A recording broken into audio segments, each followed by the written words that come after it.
Hot topic కార్యక్రమానికి స్వాగతం. ఈరోజు రాష్ట్ర విభజనకు సంబంధించి అసెంబ్లీలో చర్చ జరుగుతున్న నేపథ్యంలో ఈ అంశానికి సంబంధించి మనతో చర్చించడానికి సయ్యద్ సలార్ గారు, సామాజికవేత్త, న్యాయవాది, అదేవిధంగా doctor Alapati Srinivas, JNT professor, వీరిద్దరు కూడా స్టూడియోకి రావడం జరిగింది. అసలు విభజనకు సంబంధించి ఎట్లాంటి స్టెప్స్ జరుగుతున్నాయి, అసెంబ్లీలో రాజకీయ పార్టీలు చేస్తున్న విధానం విభజన వైపు దారితీస్తుందా, లేకపోతే రాష్ట్రాన్ని సమైక్యంగా ఉంచడానికి ప్రయత్నిస్తున్నారా? ఇలాంటి సందేహాలు అనేకం ప్రజల్లో ఉన్నాయి. ఇది అన్ని కూడా తీర్చడానికి యూసీసీ ఇక్కడ ఈ వేదికను ఏర్పాటు చేయడం జరిగింది. న్యాయ నిపుణులుగా, అదేవిధంగా సమాజంలో అనేక భిన్న కోణాలను ఆవిష్కరించే వీరిద్దరి నుంచి కూడా మనం వాటిని తెలుసుకుందాం. ముందుగా వీరు స్టూడియోకి వచ్చినందుకు వీరిద్దరికీ కూడా స్వాగతం పలుకుతూ, నమస్కారం శ్రీనివాస్ గారు. నమస్తే. ఇప్పుడు అసెంబ్లీలో జరుగుతున్న చర్చ మీకు పరిశీలిస్తుంటే ఏమనిపిస్తుంది? అసలు విభజనకి దారితీసేలాగా కనిపిస్తుందా, ఏదైనా సమైక్యంగా ఉంచే అవకాశాలైనా కనిపిస్తుంది? ఖచ్చితంగా ఈ రోజుకి కూడా రాష్ట్రం సమైక్యంగానే ఉంటుందనే నమ్మకం ఈ రోజుకి కూడా ఉంది. అట్లనే ఈ రాష్ట్రం సమైక్యంగానే కొనసాగడానికి రాజకీయ పార్టీలు కానీ, లేకపోతే ఈ ప్రాంతానికి సంబంధించిన ప్రజాప్రతినిధులు ప్రయత్నం చేస్తారని చెప్పి నమ్మడానికి ఈరోజు అసెంబ్లీలో జరుగుతున్న పరిణామాలు తెలియజేస్తున్నాయి. మళ్ళీ మీ దగ్గరికి వస్తామంటే మీరు చెప్పండి సలార్ గారు, ఇప్పుడు చర్చ అంటూ జరగడం అంటూ జరిగితే కనుక విభజనకి అంగీకరించినట్లే అనే ఒక వాదన ఉంది. ఎంతవరకు కరెక్ట్? మొన్నటి వరకు చాలా వివాదాలు నడిచాయి. అటు తెలంగాణకి వాళ్ళు సపోర్ట్ గాను, ఇటు సమైక్యానికి ఇక్కడ వారు సపోర్ట్ గా ఈ నాయకులందరూ కూడా పోడియంని అడ్డు పెట్టుకుని మొత్తం ఒక 4 రోజులు చర్చ జరగకుండా చేశారు. ప్రాసెస్ ఈ విధంగా వెళ్తే కనుక విభజన జరిగే పరిస్థితి కనిపిస్తుందా? మీకేమనిపిస్తుంది? సాంకేతిక విషయాలు పరిగణలో తీసుకుంటే జరగదు అన్నట్టుగా కనిపిస్తుంది. కానీ మనం అసలు కేంద్ర ప్రభుత్వం నుంచి సాంకేతికం రాగానే ఉవ్వెత్తున ఆంధ్రప్రదేశ్లో అటు రాయలసీమ ప్రాంతంలో కానీ, కోస్తా ప్రాంతంలో కానీ, ముఖ్యంగా విద్యార్థులు, ఉద్యోగస్తులు, న్యాయవాదులు, పేరెంట్స్, రైతాంగ ప్రాంతం రైతులు అనేక వర్గాలు చాలా వ్యతిరేకతని దాన్ని ప్రత్యక్షంగా రాజకీయ పార్టీలతో ప్రమేయం లేకుండా రోడ్ల మీదకి వచ్చి తమ నిరసన తెలిపాయి. ఇంత ఉధృతంగా ఉద్యమం జరుగుతుంటే ఆర్టికల్ 370 మీద, ఆర్టికల్ 3 మీద అభ్యంతరాలు బలంగా వినిపిస్తుంటే ఎక్కడా చిక్కు చెదరకుండా కేంద్ర ప్రభుత్వం మీకు చట్టాన్ని చేసి ప్రత్యేకమైన విమానాల్లో ఆంధ్రప్రదేశ్కి పంపించడం జరిగింది. మొదటిసారి సెషన్స్ జరుగుతున్నప్పుడు పోడియం దగ్గర అడ్డుపడటం, చర్చించవలసిన అవసరం లేదు, దీన్ని ఆమోదించాం అన్న పార్టీలు మళ్ళీ తమ వరవడిని మార్చుకొని, ముఖ్యంగా ఈ 2-3 రోజుల క్రిందటి నుండి చూస్తే చర్చించకపోతే ఆమోదించినట్టే అనే ఒక వాదనని తీసుకొచ్చారు. ఇక్కడ చాలా దురదృష్టకరమైన విషయం ఏంటంటేనండి, ప్రజల తాలూకు అభిమతం మనకు ఆగస్టు నుంచి ఇప్పటి వరకు చాలా క్లియర్గా కనబడింది. ఏ రోజు వాళ్ళు మనకి సమ్మెకు పిలిపించినా స్వచ్ఛందంగా ప్రజలందరూ వచ్చి తమ వ్యతిరేకతను తెలియజేశారు. విద్యార్థులు, న్యాయవాదులు అందరూ కూడా అన్ని సెక్షన్స్ నుండి వచ్చారు. కానీ రాజకీయ పార్టీల్లో ఇప్పటికి కూడా ఒక నిజాయితీమైన ప్రాతినిధ్యం వహిస్తున్నారన్నది సందేశాత్మకంగానే. 3 ముఖ్యంగా కాంగ్రెస్ పార్టీ సెంట్రల్ గవర్నమెంట్లో చేసిన పార్టీ, ఆ పార్టీ పెట్టిన ముఖ్యమంత్రి ఒకలా మాట్లాడుతుంటే ఆ పార్టీకి సంబంధించిన హోమ్ మినిస్టర్ ఒకలా మాట్లాడు. అలానే మీకు తెలుగుదేశం వాళ్ళు లెటర్ ఇచ్చిన దాన్ని తూచి కాదని చెప్పి మాట్లాడే పరిస్థితి. ఒక సామాజిక సూత్రం ఏంటంటే, వ్యక్తి తన తాలూకు గుర్తింపుని, తన తాలూకు ఐడెంటిటీని సమూహంలో చూసుకుంటాడు. వ్యక్తిగతంగా ఏ వ్యక్తి కూడా గొప్పడు కాదండి, సమూహంతో అతను ఐడెంటిఫై అవ్వాలని కోరుకుంటాడు. కాబట్టి ప్రజలందరూ ఎప్పుడైతే సమైక్య ఆంధ్ర కావాలని కోస్తాంధ్రలో ఉద్యమం వచ్చిందో రాజకీయ పార్టీలకు స్పష్టంగా అర్థమైంది. ఈ 5 కోట్ల మంది ప్రజలు, 5 కోట్లు పైబడిన ప్రజలు కులంతో, మతంతో, ప్రాంతంతో, ఉద్యోగంతో, ఆదాయంతో సంబంధం లేకుండా సమైక్యంగా ఉండాలని కోరుకుంటున్నారు. తెలంగాణని కలిపి ఆంధ్రప్రదేశ్ని ఆశిస్తున్నారనే విషయం తెలిసాక వీళ్ళు ఇప్పుడు గోడ మీద పిలువాటంగా వ్యవహరిస్తున్నారు తప్ప చాలా అస్పష్టమైన అవగాహనతో రాజకీయ పార్టీలు నిర్ణయాలు తీసుకున్నాయి. దిగ్విజయ్ సింగ్ ఎప్పుడు ఏ ప్రెస్లో చెప్పినా సరే మేము ఆల్రెడీ వాళ్ళ ఒపీనియన్ తీసుకున్నాం, రిటర్న్గా తీసుకున్నాం, కాబట్టి వ్యవహారం ముందుకు వెళ్తుంది, ఇది ఇంకా కనెక్ట్ వీల్లేదని అంటున్నాడు. మళ్ళీ మీ దగ్గర ఆర్టికల్ 370 మీద కూడా అసెంబ్లీలో డిస్కషన్ జరుగుతుంది. ఇది సాధ్యం కాదు, రాష్ట్ర విభజన అన్న అంశానికి సంబంధించి అనేక మంది సభ్యులు కూడా లేవనెత్తారు. కొంతమంది అఫిడవిట్ల రూపంలో స్పీకర్కి సబ్మిట్ చేయడం జరిగింది, రాష్ట్రపతికి దృష్టికి తీసుకెళ్ళడానికి. ఎంతవరకు పాసిబిలిటీ ఉంది మన రాష్ట్ర విభజన జరగకుండా? సుప్రీంకోర్టులో ఒకవేళ మనం ఆల్రెడీ కొన్ని రిట్లు వేయడం జరిగింది, పెండింగ్ లో ఉన్నాయి, ఆ సమయం వచ్చినప్పుడు మళ్ళీ అది మూవ్ అయ్యే అవకాశం ఉంది. మీకేమనిపిస్తుంది ఇవన్నీ చూసారు? ఖచ్చితంగా రాష్ట్ర విభజన ప్రక్రియ ఏదో ఒక స్టేజ్లో ఖచ్చితంగా ఆగిపోతుందని మనం మొదటి నుంచి కూడా బలంగా విశ్వసిస్తున్నాం. అదే కారణంగా అదే రకంగా ఈ విభజన ప్రక్రియ ఖచ్చితంగా నిలిచిపోతుంది. కానీ నిలిచిపోవడం అనేది ఇందాక సలార్ గారు చెప్పినట్టు రాజకీయ పార్టీలు మొదట్లో విభజనకు సహకరించడం కానీ అంగీకారం తెలియజేయడం కానీ జరిగిన మాట మాత్రం వాస్తవం. అది తర్వాత ప్రజల నుంచి పిలుపుకిన ఆందోళన ఏదైతే ఉందో, ఉద్యమం ఏదైతే ఉందో, ఉద్యమం చూసిన తర్వాత గత్యంతరం లేని పరిస్థితిలో ఈ రోజు కూడా రాజకీయ పార్టీలు శాసనసభలో సీమాంధ్ర ప్రాంతానికి చెందిన మెజారిటీ శాసనసభ్యులు ఈ ప్రక్రియను ఆపాలని ఏదైతే ప్రయత్నం చేయడం కనబడుతుందో, ఇది కూడా రేపు ఎన్నికల్లో ఈ ప్రక్రియను ఆపకపోతే రేపు ఎన్నికల్లో మనం ఓడిపోతామనే ఒక భయంతో ఈ రోజు వాళ్ళు చేస్తున్న ప్రయత్నంగానే మనకు కనబడుతుంది. కానీ వాస్తవానికి వాళ్ళు ఈ ప్రయత్నం మొట్టమొదటి నుంచి చేసి ఉంటే ఖచ్చితంగా అసలు ఇంతవరకు ఈ పరిస్థితి వచ్చి ఉండేదే కాదు. తర్వాత ఈ రోజు జరుగుతున్న పరిణామాలు మనం చూస్తున్నప్పుడు కూడా సాంకేతికమైన కారణాల కారణంగా ఈ ప్రక్రియ నిలిచిపోయే పరిస్థితి మనకు కనబడుతుంది. ఎందుకంటే 40 రోజుల పాటు గడువు రాష్ట్రపతి చర్చించడానికి రాష్ట్ర శాసనసభకు గడువు విధించడం జరిగింది. అది మనకి జనవరి 23 వరకు ఆ తేదీ ఉంది.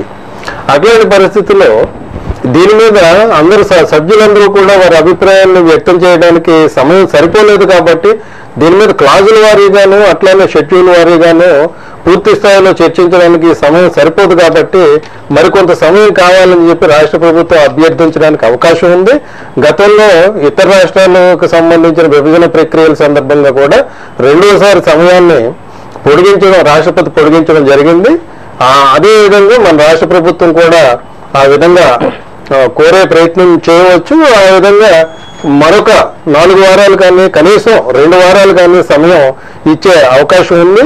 అది అట్లాంటి ప్రాక్టీసెస్ ఉన్నాయి కాబట్టి ఆ ప్రాక్టీసెస్కి అనుగుణంగా మనకి మరికొంత సమయాన్ని ఇవ్వడానికి అవకాశం ఉంది. ఆ విధంగా సమయం ఇచ్చినప్పుడు అది ఫిబ్రవరి 2nd వీక్ కానీ 3rd వీక్ కానీ చర్చ అప్పటి వరకు కూడా కొనసాగడానికి వీలుంది. అట్లాంటి పరిస్థితుల్లో మరి ఫిబ్రవరి 3rd వీక్ 4th వీక్ రెండు కూడా ఇటు రైల్వే బడ్జెట్ కానీ లేకపోతే ఓట్ అకౌంట్ బడ్జెట్ తీసుకోవాల్సిన అవసరం ఉంటుంది. ఎందుకంటే ఫిబ్రవరి లాస్ట్ వీక్లో కానీ మార్చి ఫస్ట్ వీక్లో కానీ జనరల్ ఎలక్షన్లకు సంబంధించిన ఎన్నికల షెడ్యూల్ని జాతీయ ఎన్నికల కమిషన్ విడుదల చేసే పరిస్థితి ఉంది. కాబట్టి తాజాగా షిండే చేసిన వ్యాఖ్యలు చూస్తే అంటే బిల్లు 23తో అయిపోతుంది, పంపించిన వెంటనే మేము పార్లమెంట్ లో ప్రవేశపెట్టి ఆమోదింపజేస్తాం అని స్పష్టం చేయడం జరిగింది.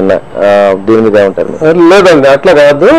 ఇది సమయం చర్చించడానికి సమయం సరిపోదు కాబట్టి రెండవసారి సమయాన్ని పొడిగించమని చెప్పి కోరడానికి అవకాశం ఉంది. అట్లా కోరడం ద్వారా ఈ రాష్ట్ర ప్రభుత్వ అభ్యర్థుల్ని మన్నించే పరిస్థితి కూడా రాష్ట్రపతికి ఉంది. ఎందుకంటే గతంలో ప్రీవియస్ ప్రాక్టీసెస్ ఇతర రాష్ట్రాల్లో ఉన్నాయి కాబట్టి వాటికి అనుగుణంగా రాష్ట్రపతి ఇక్కడ కూడా సమయాన్ని ఎక్స్టెండ్ చేయవలసిన అవకాశం ఉంది.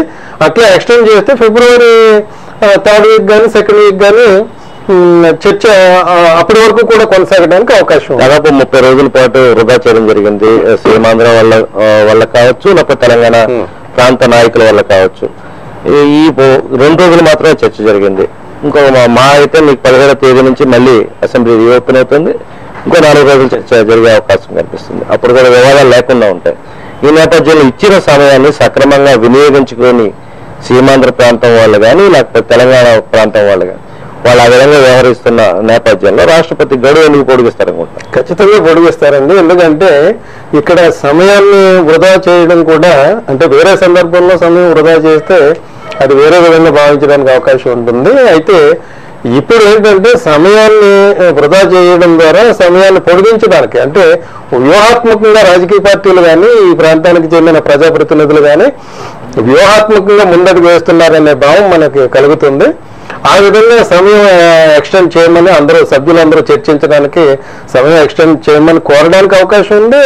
కోరికను మన్నించవలసిన బాధ్యత కూడా రాష్ట్రపతి మీద ఉంది. అలాగే ఇప్పుడు ఇది సాధ్యమయ్యే అవకాశం ఉందంటారు. రాష్ట్రపతి ఆ విధంగా ఆలోచించే అవకాశం ఉంది. ఇది ప్రస్తుతం దీన్ని తాత్కాలికంగా నెట్టడానికి ప్రయత్నం చేస్తున్న ఈ ప్రయత్నాలు అంతవరకు సక్సెస్ అవుతాయి. ఒకవేళ ఎలక్షన్స్ అయిన తర్వాత కూడా ఈ ప్రాసెస్ ఆగే పరిస్థితి కనిపించడం లేదండి. ఇప్పుడు ఈ వేళకి వచ్చిన సమస్య కాదండి. ఇది తెలంగాణ వాళ్ళు ఇంచుమించు నిజాం కాలంలో వాళ్ళు అనుభవించిన దరిద్రాన్ని బేస్ చేసుకొని ఏదో ఒక రూపంలో అక్కడ అసలు ఇండియాలో ఎక్కడా లేనంత స్థాయిలో అక్కడ భూ పోరాటాలు జరగటం, బలమైన కార్మిక సంఘాలు ఏర్పడటం, అలానే అక్కడ ప్రకృతి మీకు ఆదిలాబాదు, వరంగల్, కరీంనగర్లో విపరీతమైన బొగ్గు పెట్టింది. దాని చుట్టూ చాలా శక్తివంతమైన కార్మిక సంఘాలు ఏర్పడటం, ఇలాగా ఆ ప్రాంతానికి అది ఉద్యమాల పురిటిగడ్డ అని చెప్పంటారు ఉద్యమాలు ఎరిగిన వాళ్ళు. ఇటువంటి పరిస్థితుల్లో రాష్ట్రపతి టైం పొడిగిస్తాడు, మనం టైంని పాడు చేస్తున్నాం, ఇది వ్యూహాత్మకంగా జరుగుతుంది అని అనుకోవటం న్యాయం కూడా కాదు, అది సరైన విధానం కూడా కాదు. అంటే ప్రజాస్వామ్యంలో చర్చలే సమస్యలకు పరిష్కారం అంటారు అందరూ. అది సక్రమంగా వినియోగించుకునే వాతావరణం కనిపిస్తుంది. ప్రజలు అటువైపు ఉన్న వాళ్ళు కావచ్చు, ఇటువైపు ఉన్న వాళ్ళు కావచ్చు, దీన్ని చాలా ఏ విధంగా అర్థం చేసుకోవాలి? దీన్ని శ్రీకృష్ణ కమిషన్ వేసిన దగ్గర నుంచే చర్చలు అనేవి ఏదో ఒక రూపంలో జరుగుతున్నట్టుగానే లెక్కండి. అలాంటప్పుడు బిల్లు తయారైపోయింది ప్రతి విషయానికి సంబంధించి. వాళ్ళు ఏమడుగుతున్నారు, ఆ బిల్లుకు సంబంధించిన విషయాల్లో ఎవరికైనా హాని కలిగించేవి కానీ, మేము మర్చిపోయినవి కానీ, మేము యాడ్ చేసుకునేవి కానీ, దాన్ని ఇంకా చక్కగా మనం ఎలా నిర్వచించుకోగలం, ఎలాగా అమల్లో తెచ్చుకోగలం, ఆచరణలో తెచ్చుకోగలం, వీటిని మీరు మాకు తెలియచేయండి అని అంటున్నారు. అంటే వాడు ఏంటి ఫిక్స్ అయిపోయాడు, ఏ సామాన్ ఎక్కడ పెట్టాలో గదిలో చెప్పాలే తప్ప ఆయన ఇందులో ప్రవేశపెట్టడం అనే విషయంలో సెంట్రల్ గవర్నమెంట్కి ఏమీ ఇంకో అభిప్రాయం ఉన్నట్టుగా లేదు.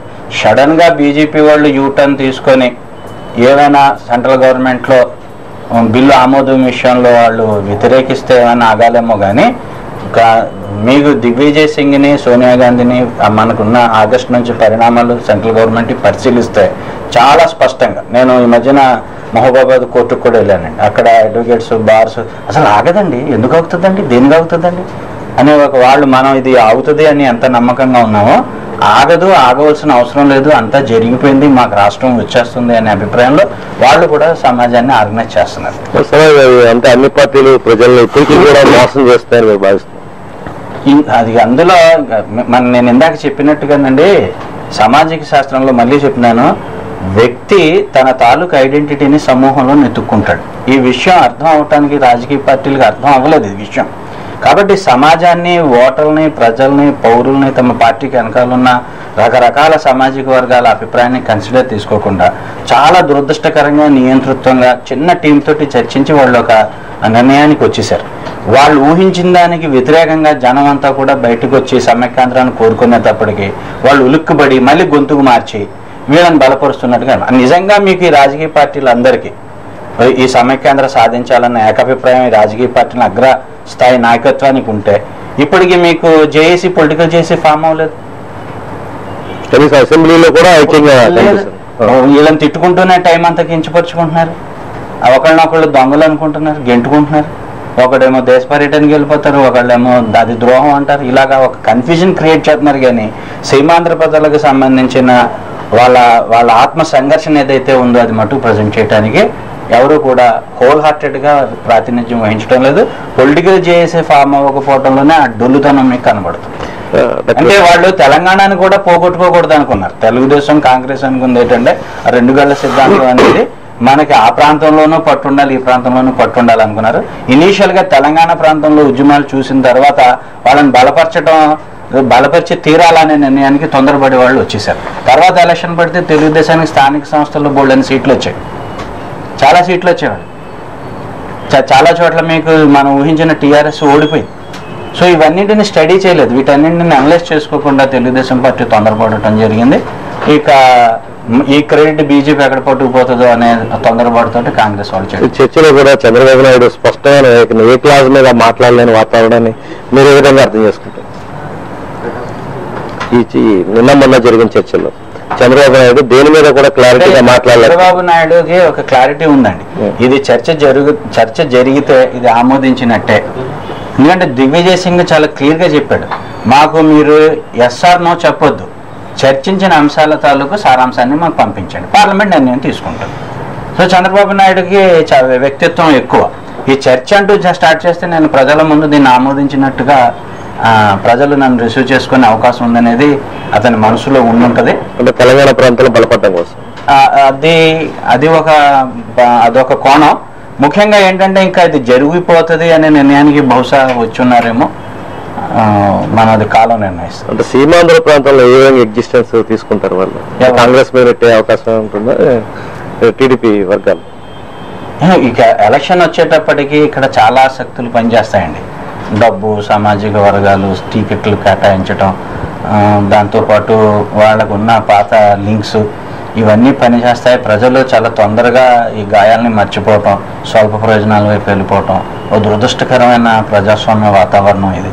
కాబట్టి ఏమవుతుందంటే ఎలా జరుగుతుంది, నిజంగా ఈ కోపతాపాలు కనబడతాయి అంటే అది ప్రత్యక్షంగా కనబడేది జాతీయ కాంగ్రెస్ పార్టీకి కనబడుతుంది. కానీ జాతీయ కాంగ్రెస్ పార్టీ కూడా అది పూర్తిగా ఒప్పుకోకుండా కిరణ్ ద్వారా ఆ పట్టుని వాళ్ళు కూడా కొనసాగిస్తున్నారు. కిరణ్ ద్వారా ఈ సీమాంధ్ర ప్రాంతంలో కాంగ్రెస్ పార్టీ తాలూకు ఎగ్జిస్టెన్స్ని వాళ్ళు కంటిన్యూ చేస్తున్నారు. వాళ్ళు కూడా దీనికి ఎంతో కొంత బాధపడుతున్నట్టుగా కనబడుతున్నారు. కాబట్టి ఈవేళ జాతీయ కాంగ్రెస్ పార్టీలో ఉన్న ఎమ్మెల్యేలు అందరూ వచ్చి సీమాంధ్ర ప్రాంతానికి సంబంధించిన వాళ్ళు దాన్ని తమ తాలూకు అభ్యంతరాన్ని బలంగానే చెప్తున్నారు. ఇప్పుడు మళ్ళీ మీ దగ్గర ఆలపాటి శ్రీనివాస్ గారు, మీరు చెప్పండి, అసలు 108 క్లాజుల మీద చర్చించాల్సిన అవసరం ఉంది. దాదాపు 294 మంది శాసనసభ్యులు ఉన్నారు ఇరు ప్రాంతాలకు సంబంధించి.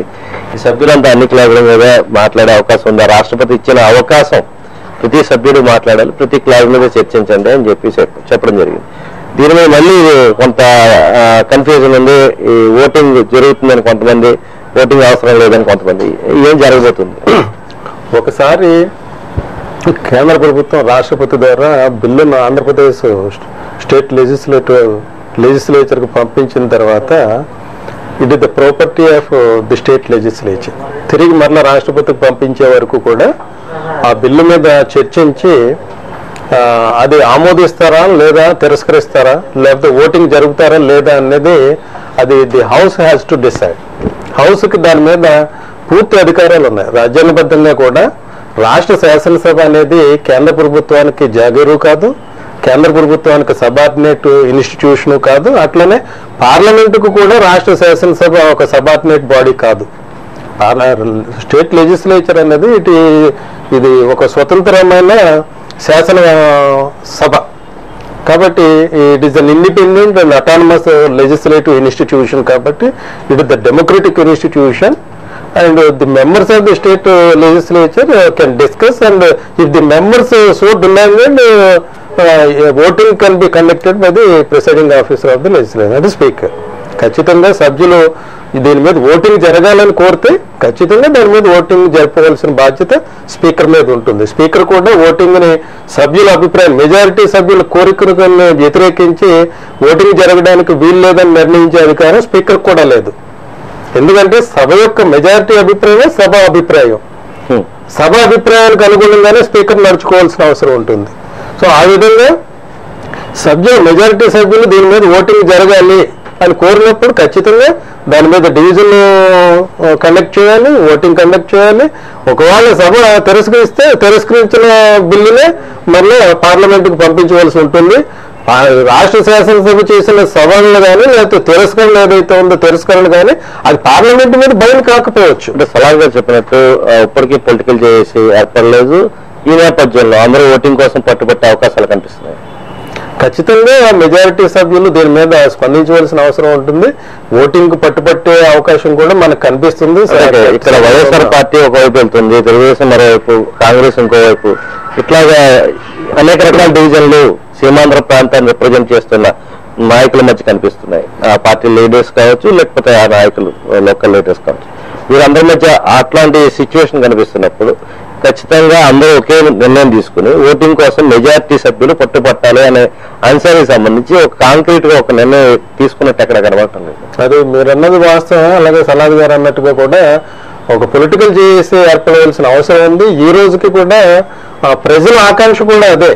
అట్లానే ఉద్యోగ సంఘాలు 80 రోజుల పాటు ఉద్యమం చేసినప్పుడు కూడా, సమ్మెలో ఉన్నప్పుడు కూడా పొలిటికల్ చేసి ఏర్పడినందుకు మనం చాలా బాధపడవలసిన పరిస్థితి వచ్చింది. ఎందుకంటే దాన్ని ప్రజల్లో ఏదైతే ఆవేదన ఏదైతే ఉందో, ఉద్యమం ఏదైతే ఉందో దాన్ని లీడ్ చేయవలసిన బాధ్యత రాజకీయ పార్టీల మీద ఉంది. ఆ బాధ్యత నుంచి వాళ్ళు వైదొలగడం అనేది చాలా దురదృష్టకర పరిణామం. ఈ రోజుకైనా ఇప్పటికైనా ఒక పొలిటికల్ చేసి ఫామ్ చేసుకోవాల్సిన అవసరం ఉంది.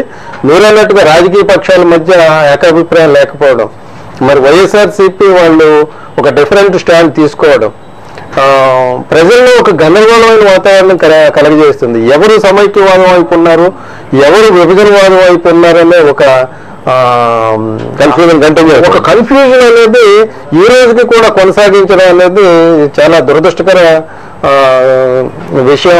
అది రాజకీయ పార్టీలు ఈ రోజుకైనా బాధ్యతతోటి ప్రజల కోరిక, ఆవేదన, ప్రజల అభిమతం ఏదైతే ఉందో ఆ ప్రజల అభిమతం ప్రకారం రాజకీయ పార్టీలు నడుచుకోవాల్సిన అవసరం ఉంది. అట్లా నడుచుకోని రాజకీయ పక్షాలు ఏవైతే ఉన్నాయో, ఆ నాయకులు ఎవరైతే ఉన్నారో వాళ్ళని ప్రజలు కానీ భవిష్యత్ తరాలు కానీ క్షమించరు. ఎవరైతే ఈ రోజు విభజనవాదం వైపు ఉన్న రాజకీయ పక్షాలు కానీ, విభజనవాదం వైపు ఉన్న రాజకీయ నాయకులు కానీ, వారు రాజకీయ జీవితం ఖచ్చితంగా సమాధి చేయబడుతుంది. ప్రజలు దానికి ఆ సమాధి చేస్తారని చెప్పి మనం భావించవలసిన అవసరం. అలాగే మీరు చెప్పండి, ఇప్పుడు ఏ పార్టీ వైఖరిని ఏ విధంగా ప్రజలు అర్థం చేసుకోవాలో మీరు అబ్జర్వ్ చేస్తున్నారు. దాని ప్రకారం గత కొద్ది రోజులుగా జరుగుతున్న అసెంబ్లీ పరిణామాలను అబ్జర్వ్ చేసిన తర్వాత ఏ రాజకీయ పార్టీ ఏ వైఖరితో ప్రజల్ని పక్కదారి పట్టించాలని ప్రయత్నిస్తున్నాయి. ఇందులో అంటే అన్ని పార్టీలని గత నుంచి విమర్శించుకుంటూ అందరూ వస్తున్నారు. విభజనకి పాపం కూడా అన్ని రాజకీయ పక్షాలు చేసిందన్న దాంట్లో అందరూ అంగీకరించే మాట. మీకేమనిపిస్తుంది? ఇప్పుడు ఏది యూటర్న్ తీసుకునే పార్టీగా కనిపిస్తుంది? ఎవరు విభజన వైపు వెళ్ళే అవకాశాలు కనిపిస్తుంది? రాజకీయ పార్టీలు నిజాయితీగా వ్యవహరించి ఉంటే మీకు చిన్న కార్పొరేషన్లోనే, మున్సిపాలిటీలోనే యాక్ట్ ఏం చెప్తుందంటే మీకు సమస్యలు స్టడీ చేయడానికి ఒక బాడీని కాన్స్టిట్యూట్ చేసుకోమని చెప్తుంది.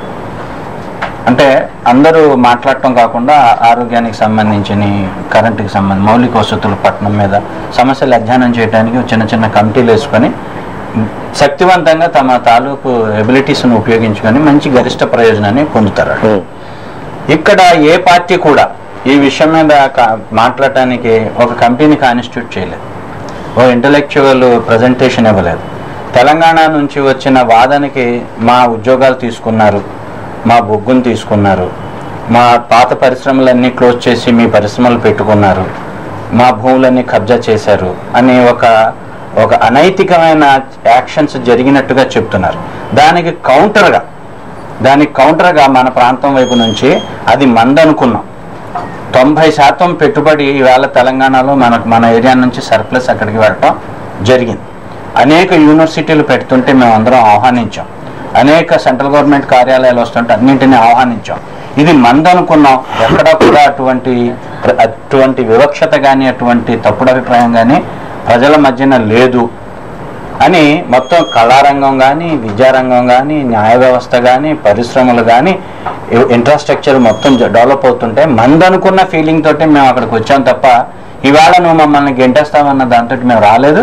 దీనివల్ల తెలంగాణ ప్రాంతానికి కూడా అనేకమైన ప్రయోజనాలు చేకూర్చాయనేది కౌంటర్ మూమెంట్ మనం కనీసం ఈ 3 నెలల కాలంలో కూడా చేయలేదు. అరుదుగా అక్కడక్కడ పేపర్లో వ్యాసాలు వచ్చాయి కానీ చాలా బలంగా రాశారు. హైదరాబాద్ నిర్మాణం జరగటానికి నిజాం కాలం నుంచి కూడా గుంటూరు ప్రాంతం నుంచి విపరీతమైన మనకి విలువైన ఎన్నో వజ్రాలు, వైడూర్యాలు తీయటం, ఆ నిజాం దాన్ని తీసుకెళ్ళటం, దాని మీద విపరీతమైన డబ్బు సంపాదించడం, అలా నిజాం వంశం ఆ డైనెస్టీ అంతా కూడా కోస్తా ప్రాంతం నుంచి వాళ్ళకి ఇష్టం వచ్చినట్టుగా బ్రిటిష్ వాళ్ళకి, ఫ్రెంచ్ వాళ్ళకి దారదత్తం చేస్తూ రెవెన్యూ తీసుకొని తెలంగాణని డెవలప్ చేయడం జరిగింది. వాళ్ళ చర్యల వలన ఇక్కడ రైతాంగం ఎంతగానో నలిగిపోవటం అనేది జరిగింది. ఇదంతా తప్పనిసరిగా మనం ప్రజల ముందు పెట్టవలసిన విషయం. పొలిటికల్ పార్టీస్ దీనికి సంబంధించిన గౌరవాన్ని, ఈ చారిత్రక నేపథ్యానికి సంబంధించిన అందులో ఉన్న ఒక శాస్త్రీయతని, ఈ వర్తమాన సమాజం ఏర్పడటంలో చరిత్ర పోషించిన పాత్రని ప్రజెంట్ చేయడంలో అస్సలు రాజకీయ నాయకుల వైపు నుంచి అటువంటి ప్రజెంటేషనే రావటం లేదు, అటువంటి డాక్యుమెంటే రావటం లేదు.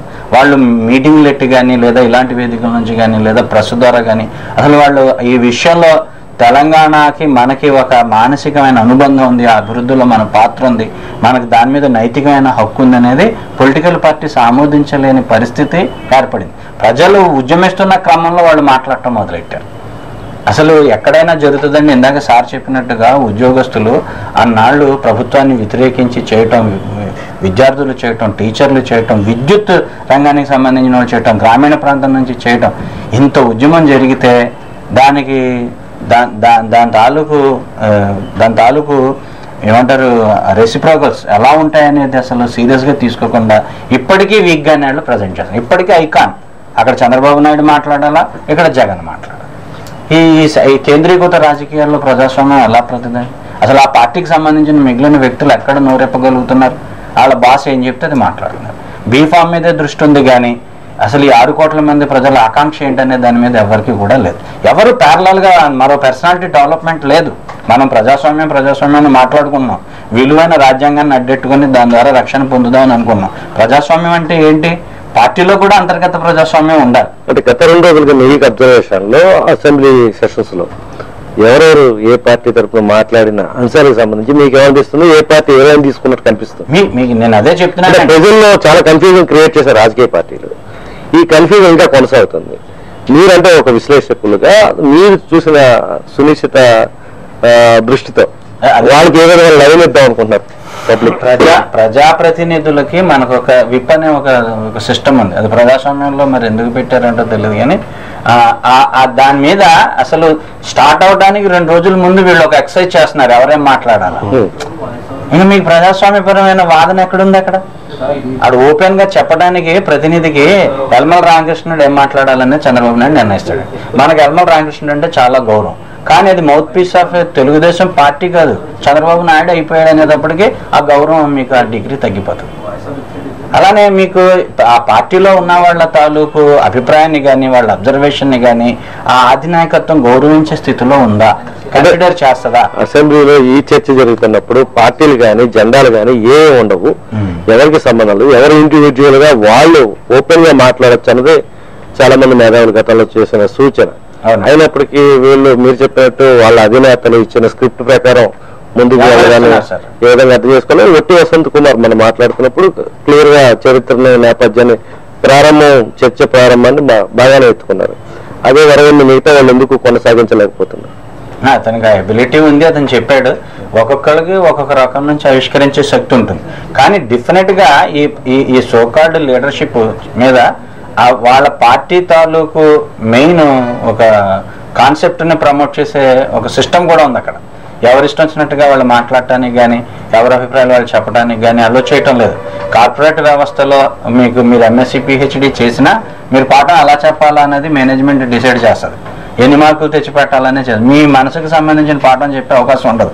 రాజకీయ పార్టీలు కూడా కార్పొరేట్ వ్యవస్థని మీకు ఈక్వల్ గా ఉన్నాయండి. ఆ కార్పొరేట్ వ్యవస్థకు సంబంధించిన లక్షణాలే అధినాయకుడు అటు కూర్చుంటాడు, నువ్వు ఏ ప్రాంతం వాడు, ఏం మాట్లాడతాడు, ఇంతకుముందు అలా వ్యవహారం చేశాడు, వీడికి అవకాశం ఇవ్వాలా అక్కర్లేదా, మీరేం మాట్లాడకండి అని కూడా ఇన్స్ట్రక్షన్స్ ఇచ్చిన సందర్భాలు ఉన్నాయి. మీరు మాట్లాడితే ఈ లైన్లో మీరు మాట్లాడండి అని. ఒకవేళ అది దాటుతుంటే ఆపే పరిస్థితి కూడా ఉంది. కాబట్టి అంతర్గత ప్రజాస్వామ్యం ఉందని కానీ వీళ్ళు తమ అభిప్రాయాలను సొంతంగా చెప్పే అవకాశం ఉందని కానీ అత్యాశ అవుతుందండి. దానికి చంద్రబాబు నాయుడు ఏం చెప్తే అది జరుగుతుంది, జగన్ బాబు ఏం చెప్తే అది అవుతుంది, అలానే మన ముఖ్యమంత్రి ఏం చెప్తే అది నడుస్తుంది. మళ్ళీ మీకు శ్రీనివాస్ గారు మీరు చెప్పండి, ఇప్పుడు 17 నుంచి మళ్ళీ ఉద్యమం ప్రారంభిస్తామని ఏపీఎన్జీ అధ్యక్షుడు అశోక్ బాబు చెప్పడం జరిగింది. మీరేమనుకుంటున్నారు? మళ్ళీ ఉద్యమంలోకి అంత స్థాయిలో ప్రజలు వచ్చే అవకాశం ఉందా? ప్రజలు నేతలకి ఎన్నికల్లో బుద్ధి చెప్తామని కొంత నిరసించిన పరిస్థితి కనిపిస్తుందా?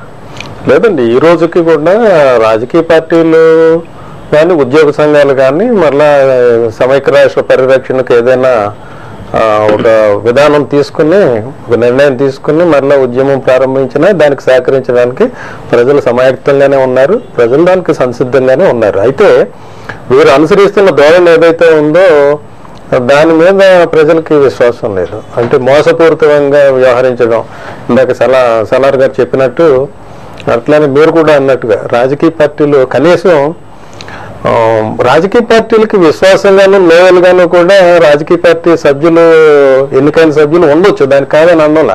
కానీ ప్రజాభిప్రాయానికి రాజకీయ పార్టీల అభిప్రాయానికి వైరుధ్యం ఉన్నప్పుడు ప్రజాప్రతినిధులుగా ప్రజలు ఎన్నుకున్న ప్రతినిధులుగా ప్రజల పక్షాన్ని నిలబడవలసిన బాధ్యత శాసనసభ్యుల మీద ఉంది, పార్లమెంట్ సభ్యుల మీద ఉంది. రాజకీయ పార్టీలకు లోయలుగానే ఉంటాం, ప్రజలతోటి మాకు సంబంధం లేదంటే అది రాజకీయ స్వామ్యం అవుతుంది కానీ ప్రజాస్వామ్యం కాజాలదు. ఖచ్చితంగా రెండింటి మధ్య వైరుధ్యం ఉన్నప్పుడు మాత్రం ఎన్నికైన సభ్యులు, ప్రజల ద్వారా ఎన్నికైన సభ్యులు ప్రజల పక్షాన నిలబడి ఆ ప్రాంత ప్రయోజనాలకి కాపాడవలసిన బాధ్యత వారి మీద ఉంటుంది. ఆ పాత్ర అది సక్రమంగా నిర్వర్తించడం లేదు. ఇది రాజకీయ పార్టీల్లో ప్రస్తుతం పనిచేస్తున్న పరిస్థితి, రాజకీయ పార్టీల్లో ఉన్న అంతర్గత ప్రజాస్వామ్యం ఆ విషయాలకు సంబంధించిన దౌర్భాగ్యమైన పరిస్థితి. ఈరోజు ప్రజాస్వామ్య వ్యవస్థలు ఏవైతే పార్లమెంటు కానీ, రాష్ట్ర శాసన సభ కానీ, శాసన మండలి కానీ ఇవి పనిచేస్తున్న తీరును మనం పరిశీలించినప్పుడు కూడా అర్థవంతంగా చర్చలు జరగడం లేదు. కనీసం ఈ రాష్ట్ర భవిష్యత్తును నిర్ణయించడానికి ఉద్దేశించినటువంటి ఇట్లాంటి విషయాల మీద చర్చలు కూడా పటిష్టంగానూ అర్థవంతంగానూ జరగకపోవడం మనం చేసుకున్న దౌర్భాగ్యం. ఇట్లాంటి ప్రజాప్రతినిధులను ఎన్నుకున్నందుకు ప్రజలు చింతించవలసిన పరిస్థితి ఏర్పడింది. అంటే 17 నుంచి జరిగే ఉద్యమంలో గతంలో వచ్చినంత వేడి వాడి జనం నుంచి వచ్చే అవకాశం కనిపిస్తుంది. ఖచ్చితంగా ఉంటుందండి, ఉండకపోదు. ఎందుకంటే ప్రజలు చాలా ఆవేదనతో ఉన్నారు, చాలా ఆందోళనతో ఉన్నారు. మరొక విషయం ఏంటంటే రాష్ట్ర విభజనకు ఉద్దేశించినటువంటి ఆంధ్రప్రదేశ్ రీఆర్గనైజేషన్ బిల్ 2013 ఏదైతే ఉందో, మన రాష్ట్ర శాసనసభకు పంపించిన బిల్లు ఏదైతే ఉందో చాలా లోపభూయిష్టంగా ఉంది.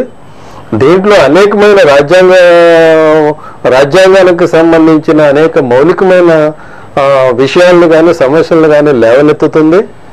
ఎందుకంటే ఉమ్మడి రాజధానికి సంబంధించి హైదరాబాద్ ఉమ్మడి రాజధాని అని చెబుతున్న విషయం ఏదైతే ఉందో దానికి సంబంధించిన స్పష్టత బిల్లులో లేదు. ఎందుకంటే ఉమ్మడి రాజధానిగా హైదరాబాద్ను కొనసాగించాలంటే దానికి ఖచ్చితంగా రాజ్యాంగ సవరణ చేయవలసిన అవసరం ఉంది. అది ఆర్టికల్ 3 ప్రకారం చేయడానికి వీలు లేదు. అట్లనే ఆర్టికల్ 371D సంబంధించి ఈ రాష్ట్రానికి ఒక ప్రత్యేక ప్రతిపత్తి ఉంది, జోనల్ వ్యవస్థ వీటికి సంబంధించి. ఆర్టికల్ 371Dలో క్లాజ్ 10కి ఓవర్ రైడింగ్ ఎఫెక్ట్ ఉంది. అది కాకుండా ఆర్టికల్ 371Dని ఆర్టికల్ 368 ద్వారా రాజ్యాంగంలో చేర్చడం జరిగింది. దాన్ని ఆర్టికల్ 3 ద్వారా సవరించడానికి వీలు లేదు. కాబట్టి దానికి రాజ్యాంగ సవరణ చేయవలసిన అవసరం ఉంది. హైదరాబాద్లోనున్న శాంతి భద్రతల పరిస్థితిని గవర్నర్కి అప్పగిస్తామని అంటారు. శాంతి భద్రతల విషయం కానీ, నీటిపారుదలకు సంబంధించిన విషయాలు కానీ, కనీసం విద్యుత్ పంపిణీకి సంబంధించిన విషయాల మీద కూడా ఆ బిల్లులో కేంద్రం ప్రస్తావించడం జరిగింది. ఈ విషయాలన్నీ కూడా రాష్ట్రానికి సంబంధించిన అంశాలు, స్టేట్ లిస్టులోని అంశాలు. వీటిని కేంద్రం నిర్దేశించడానికి, పార్లమెంట్ చట్టం చేయడానికి రాజ్యాంగం వీలు కల్పించదు. ఖచ్చితంగా ఈ అంశాల మీద కేంద్రం నిర్ణయం తీసుకోవాలంటే వాటికి రాజ్యాంగ సవరణ చేసి తీరవలసిందే.